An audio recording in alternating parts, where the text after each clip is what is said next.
country girl torn from everything she knows. A warrior feared for never showing emotion. When duty forces them together, the truth he hides may change everything. Thank you so much for watching and for all your comments. Let me know at the eye. And if you like the story, and where you're watching from and why you're following this. Montana Territory, 1868. Sarah Mitchell clutched her worn journal as the wagon rumbled across the rugged prairie. At 20, she had never imagined herself traveling to a Cheyenne settlement as part of a peace agreement between her father's trading post and the neighboring tribe. The summer sun beat down mercilessly, matching the heat of her rising anxiety. "We'll be arriving soon," her father said gruffly, his weathered hands tight on the reins. "Remember what I told you, Sarah. This marriage will secure our safety and trading rights. Chief Running Elk's son may be known as Stoneface among his people, but you'll be treated well." Sarah swallowed hard. "But father, I've never even met him. How can I marry a man whose real name I don't even know?" "Maheo," her father corrected. "His name is Maheo, though few speak it.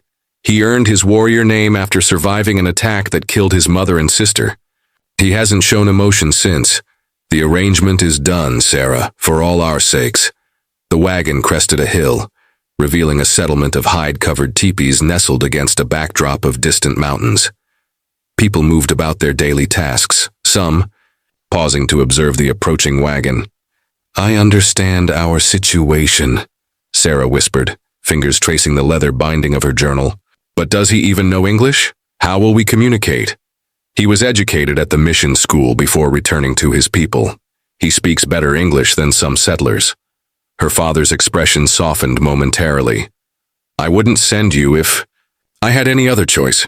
The drought has left us with nothing. This alliance will save our family, the trading post, everything."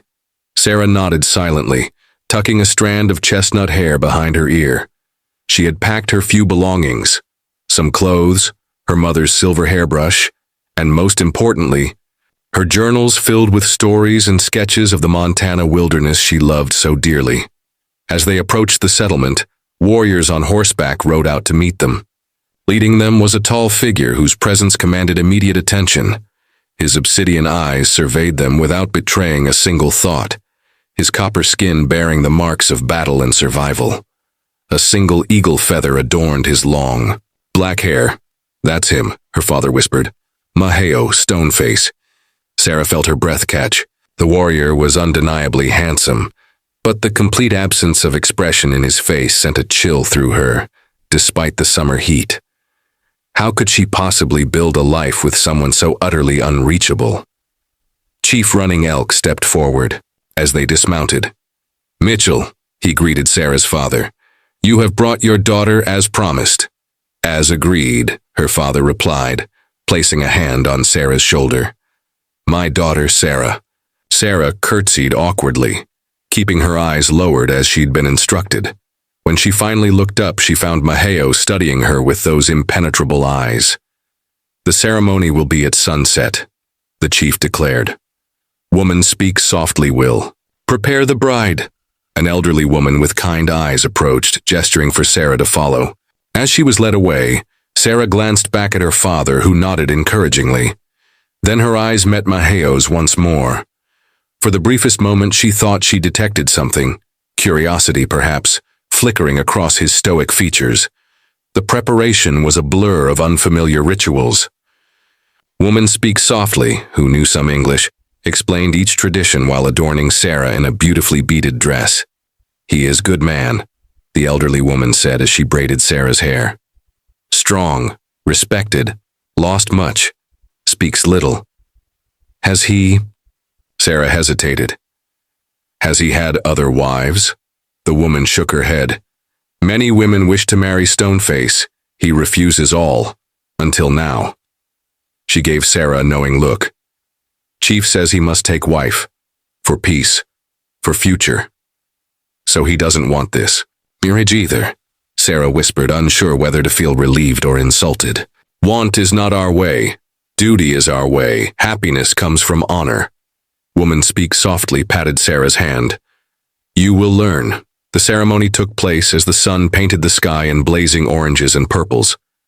Sarah stood trembling beside the impassive Maheo, following instructions she barely understood, speaking words in a language not her own. Through it all, Maheo's expression remained unchanged, his responses mechanical and precise. Afterward, there was a celebration with dancing and feasting, but Sarah felt increasingly isolated, a stranger in what was now supposed to be her home. Her father would leave in the morning, returning to their struggling trading post with promises of supplies from their new Cheyenne allies. When the celebrations finally ended, Woman Speaks softly led Sarah to Maheo's teepee on the edge of the settlement. It was larger than most, befitting his status as the chief's son, and decorated with painted symbols Sarah couldn't decipher. "This home now," the older woman said kindly. "Be patient. Be strong." With that, she left Sarah standing alone at the entrance. Sarah took a deep breath and pushed aside the flap, stepping into her new life. Inside the teepee, Sarah found herself surrounded by surprising order and comfort. Furs covered the ground, a small fire burned in the central pit, and various handcrafted items were arranged with care. Maheo stood by the fire, his tall figure casting elongated shadows across the walls. "You may place your belongings there," he said, his English perfect but flat, pointing to a storage area. His voice startled her, deep and resonant despite its emotional restraint. "Thank you," Sarah replied, carefully setting down her small bundle. Awkward silence stretched between them as she stood uncertainly, hands clasped before her. "You are afraid," Maheo observed, not a question but a statement of fact. Sarah lifted her chin. "I'm nervous. This isn't what I expected from my life." "Nor I from mine." He gestured to a sitting area. "Rest, you must be tired from your journey." Sarah sat cautiously, watching as he methodically added wood to the fire. "May I ask you something?" When he nodded once, she continued. "Why did you agree to this arrangement?" Maheo looked at her directly for the first time since the ceremony.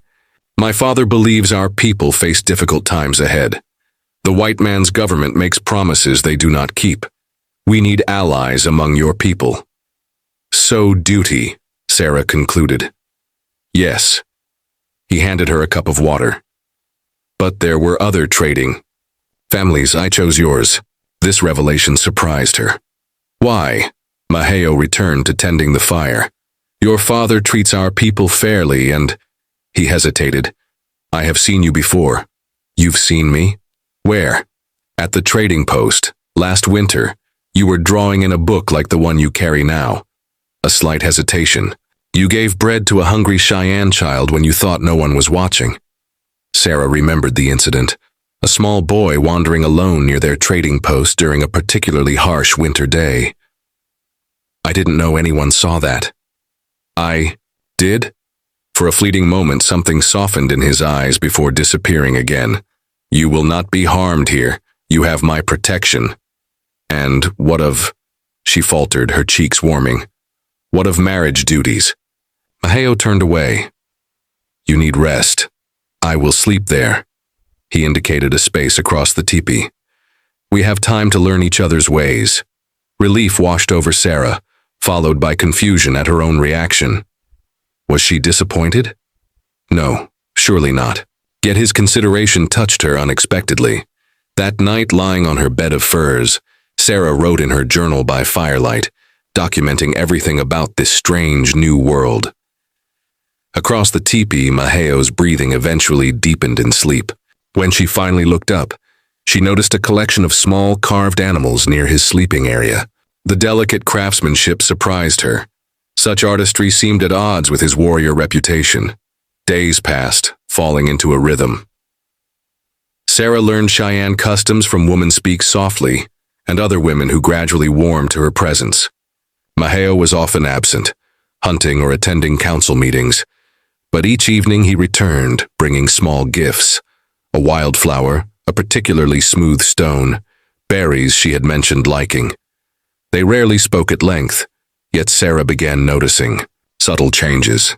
The way Maheo's eyes followed her movements, how he positioned himself between her and strangers visiting the settlement, the careful distance he maintained, seemingly for her comfort rather than his own preference. One afternoon, returning from gathering herbs with the other women, Sarah found Maheo in their teepee, working on a carving. He quickly set it aside when she entered. "Was that one of the wooden animals?" she asked. "They're beautiful." Maheo hesitated before retrieving the half-finished carving. "A small deer. My mother taught me. Before she died." Sarah sat nearby, not too close. "Would you tell me about her?" For several minutes she thought he wouldn't answer.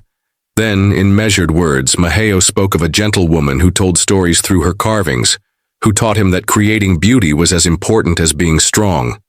As he spoke, his hands remained in constant motion, shaping the wood with practiced precision. "She sounds wonderful," Sarah said when he finished. "My mother died when I was young too. I barely remember her." "What do you remember?" he asked. The first personal question he had ever directed to her. Her voice when she sang, and that she loved to tell stories. Sarah smiled sadly. "That's why I write in my journals, to keep stories alive like she did." Maheo nodded, understanding in his eyes. He handed her the finished carving. "For you." Sarah accepted it, fingers tracing the delicate details. "Thank you. It's perfect." That evening marked a subtle shift between them. Though Maheo's expression remained largely impassive, small gestures betrayed growing warmth, serving her food first, ensuring she had the most comfortable sitting place, listening attentively when she spoke. Weeks passed, and summer began, yielding to autumn. Sarah found herself adapting to Cheyenne life, learning their language, contributing to communal tasks. The women, seeing her willingness to learn, taught her their crafts and medicines. The children, initially shy, now sought her out for the stories she told, translating them into Cheyenne as best she could. One crisp morning, Maheo approached as she was helping to prepare hides. "Come," he said simply, leading her to where two horses waited. "Where are we going?" Sarah asked, accepting his help mounting the smaller of the two horses. "There is something I wish to show you." They rode for nearly an hour, climbing into the foothills. Sarah marveled at the landscape transformed by autumn colors. Finally, they reached a high meadow overlooking a vast expanse of territory. Mountains. In the distance, forests and the winding silver thread of a river. "It's breathtaking," Sarah whispered. Maheo dismounted and helped her down, his hands lingering briefly at her waist. "This place is sacred to me. I come here to think." "Thank you for sharing it with me," Sarah said sincerely. They sat side by side in comfortable silence, watching eagles circle overhead. When Maheo finally spoke, his voice carried an emotion she hadn't heard before. "My sister would have liked you," he said quietly. "She was brave like you." Sarah turned to him, studying his profile. "I'm not brave. I'm terrified most of the time. Courage is not the absence of fear, it is acting despite it." His dark eyes met hers. "You left everything familiar to live among strangers. You try to learn our ways. You smile even when your heart is heavy." His fingers tentatively touched hers. "That is bravery, Sarah Mitchell." "Sarah Stoneface," she corrected softly, using his Cheyenne name for the first time. "That is my name now."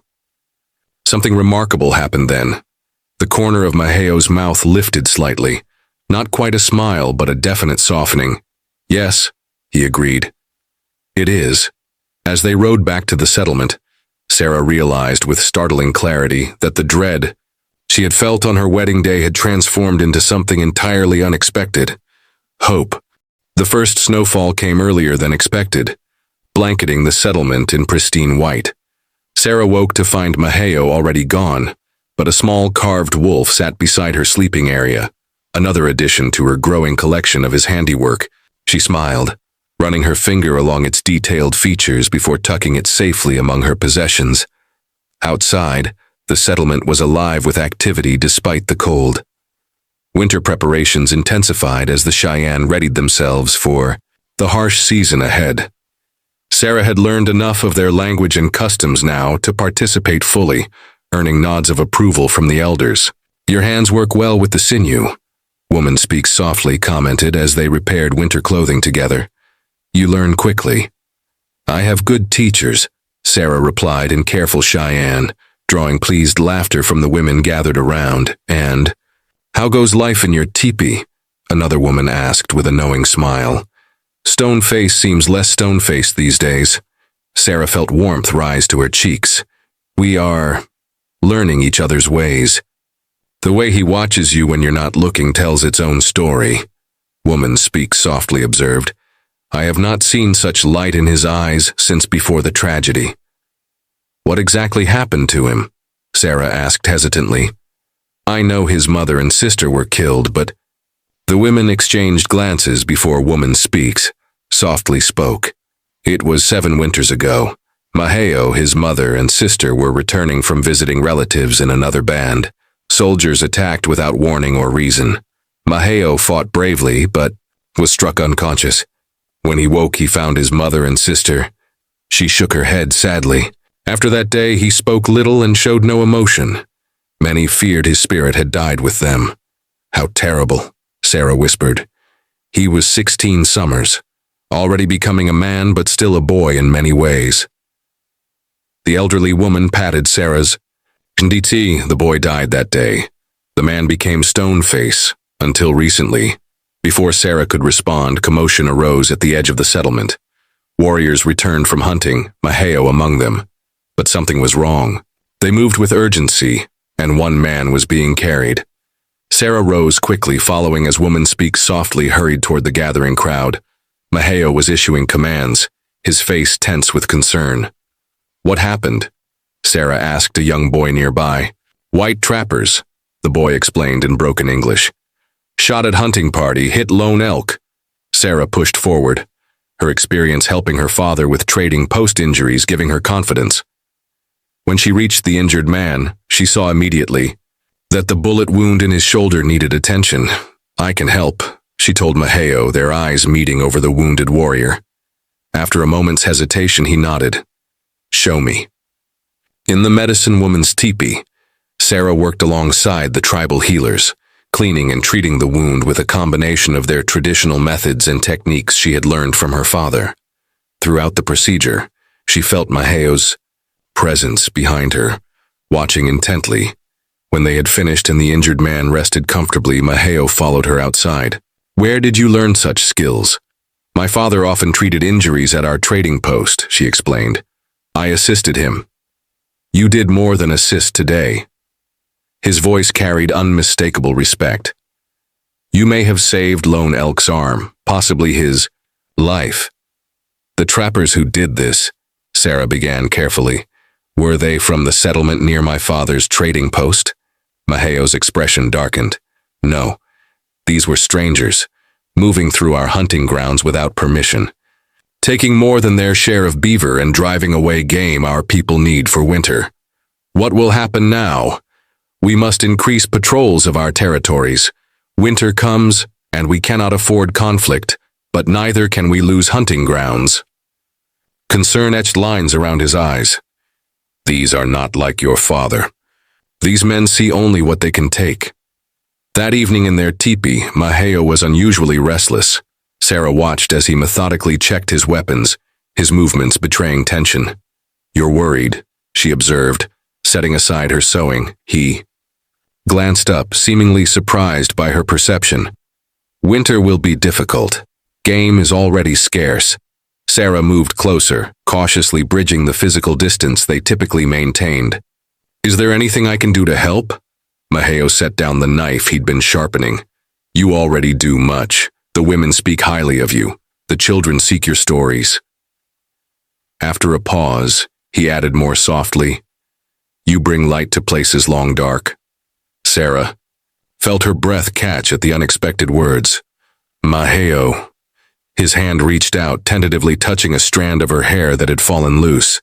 I never expected, he began, then stopped, emotion finally breaking through his careful control.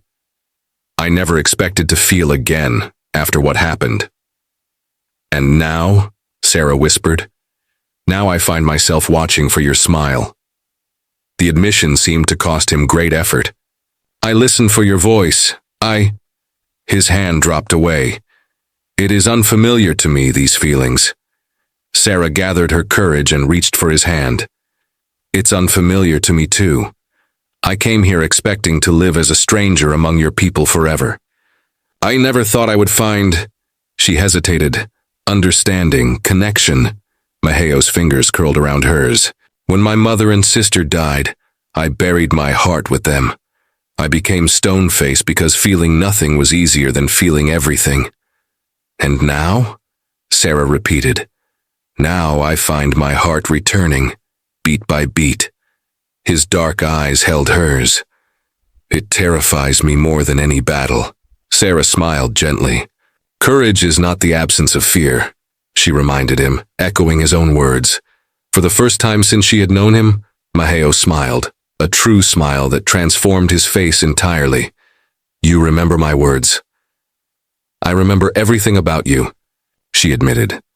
Slowly, with the caution of someone approaching something precious and fragile, Maheo leaned forward and pressed his forehead to hers, an intimate gesture among his people. Sarah closed her eyes, feeling the warmth of his skin against hers, the steadiness of his breathing. My wife, he whispered in Cheyenne, the words carrying a depth of meaning that transcended mere legal bonds. That night, for the first time, they slept side by side, her head resting on his shoulder, his arm protectively around her. No more words were needed as something new and tender grew between them, delicate as the first spring shoots emerging from winter ground. Days later, however, their newfound peace was shattered. Sarah was collecting water when riders approached. The settlement at speed. Cheyenne scouts returning with urgent news. She watched as they conferred with the chief and Maheo, noting immediately how both men stiffened at whatever they were hearing. When Maheo sought her out afterward, his expression had reverted to the stoic mask she had first known. The trappers, who shot lone elk, have joined with others. They claim this territory now and demand we leave. But this is your home, Sarah protested. They have no right. Rights mean little to men with guns and greed. He took her hands. Listen carefully. The council meets to decide our response, but I fear conflict comes. If fighting begins, you must stay with woman. Speak softly. She knows safe places in the hills. I won't hide while you're in danger, Sarah argued. Maheo's eyes flashed. You must. I cannot. His voice faltered. I cannot lose you too. The raw emotion in his voice silenced her protests. What will you do? First, we send messengers to neighboring bands for support. Then, he hesitated. I believe we should seek help from your father and other fair-minded settlers. This affects them too. These trappers respect no boundaries. Let me go, Sarah suggested. I can reach my father quickly and explain the situation. Too dangerous. Maheo shook his head firmly. These men are between us and the trading post. Then what? A commotion outside interrupted them. They emerged from their teepee to see a lone rider approaching, a white man on a lathered horse. Sarah recognized him immediately. Thomas, she exclaimed as her father's assistant dismounted. What are you doing here? Thomas looked exhausted, his face grim. Sarah, thank God you're safe. I've come to warn you all. A group of trappers and hunters are planning to attack this settlement. They've been drinking and talking about clearing the savages for days. My father? He sent me the long way around to warn you while he tries to gather men to stop them, but he feared I might not make it in time. Thomas looked at Maheo. They have many guns. They come from the east, following the river. Maheo nodded once, already turning to relay orders. How many? 20, maybe more, led by a man called McCready. Sarah felt cold fear grip her heart.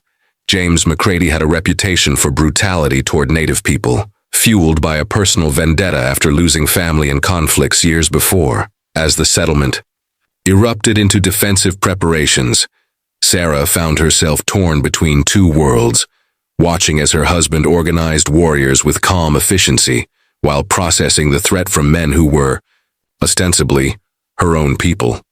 That night, as the settlement prepared for possible attack, Maheo found Sarah sitting alone outside their teepee, gazing at the stars. "You should rest," he said softly, settling beside her. "How can I?"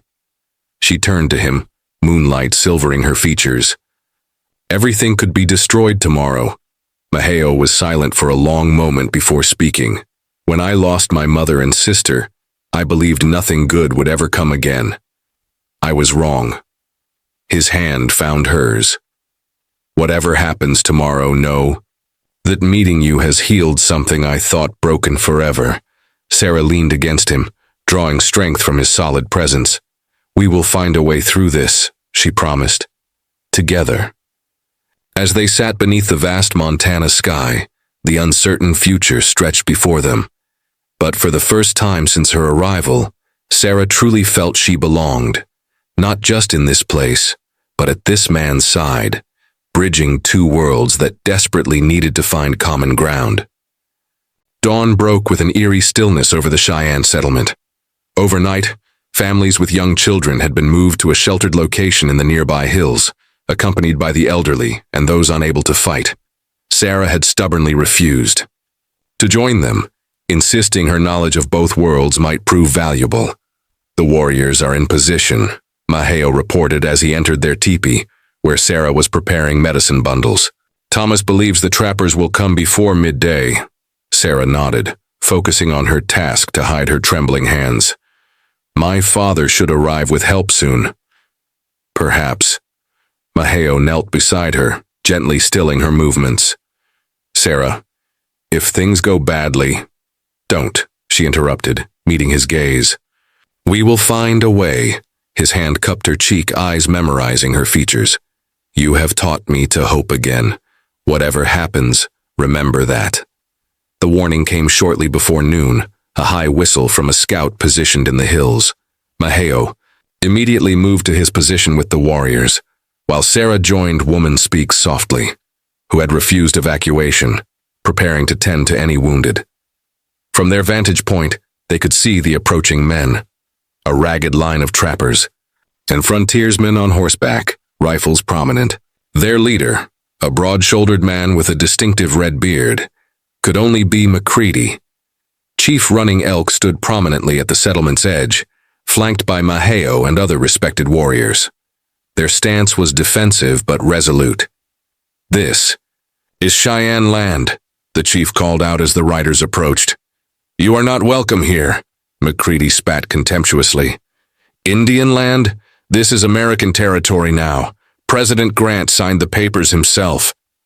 "We have treaties," the chief responded. "Papers for savages ain't worth the ink they're printed with," McCready sneered, raising his rifle. "You've got till sundown to clear out, or we burn this place to the ground." Sarah could remain silent no longer. Despite Maheo's warning look, she stepped forward. "Mr. McCready, these people have legal rights to this territory under the Fort Laramie Treaty." McCready's eyes widened in surprise. "Well, I'll be damned." Mitchell's daughter playing squaw. His expression turned ugly. "Your daddy know you've gone native, girl?" "My father respects the Cheyenne and honors his agreements with them," Sarah replied steadily, "as should any honorable man." "Honor?" McCready laughed harshly. "Tell that to my brother's scalped corpse. Only good Indian is a—" "That's enough, McCready." The new voice came from behind the trapper's line. Sarah's heart leapt as her father emerged with several armed settlers. "This ends now." "Mitchell," McCready acknowledged coldly, "this ain't your business. My daughter and my trading partners make it my business." Mitchell's rifle remained pointed at McCready as he maneuvered his horse toward the Cheyenne side. The territorial governor wouldn't take kindly to hearing about armed men threatening peaceful tribes who've signed treaties. "Peaceful?" McCready spat. "They've been stealing our traps and threatening our men." "Lies," Maheo stated flatly. "Your men trespass on hunting grounds and take more than their share. When asked to respect boundaries, they shoot our hunters." "It's true," Thomas confirmed. "I've seen their camps. They're stripping beaver streams bare, violating trapping regulations." Tension stretched between the groups like a bowstring pulled too tight. Sarah held her breath, watching McCready's finger hovering near his trigger. Seems we've reached an impasse, McCready finally said, and I don't much care for the odds anymore. His eyes narrowed at Maheo. This ain't finished. Today it is, Mitchell stated firmly. Ride out, McCready. For a moment, it seemed McCready might defy the order, but faced with Mitchell's men and the Cheyenne warriors, he eventually signaled his trappers to withdraw. We'll be back with more men, he promised ominously. Only when the last of the trappers disappeared from sight did Sarah release her breath. Her father dismounted and embraced her tightly. Are you all right? He asked, examining her face. I'm fine, father. Better than fine. She glanced toward Maheo, who was conferring with the chief. But McCready will return. Yes, her father agreed grimly. This is only a temporary reprieve. That evening, a council gathered in the chief's teepee, Cheyenne leaders, Mitchell, and several respected settlers who had come with him. Sarah sat beside Maheo, acting as an additional translator when needed. McCready has been causing problems throughout the territory, one settler explained.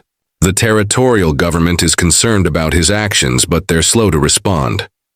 We cannot simply wait for him to return with more men, Chief Running Elk stated. Winter approaches. Our people need security. Mitchell leaned forward. I've been thinking on this. McCready's power comes from operating in isolation, playing settlers and tribes.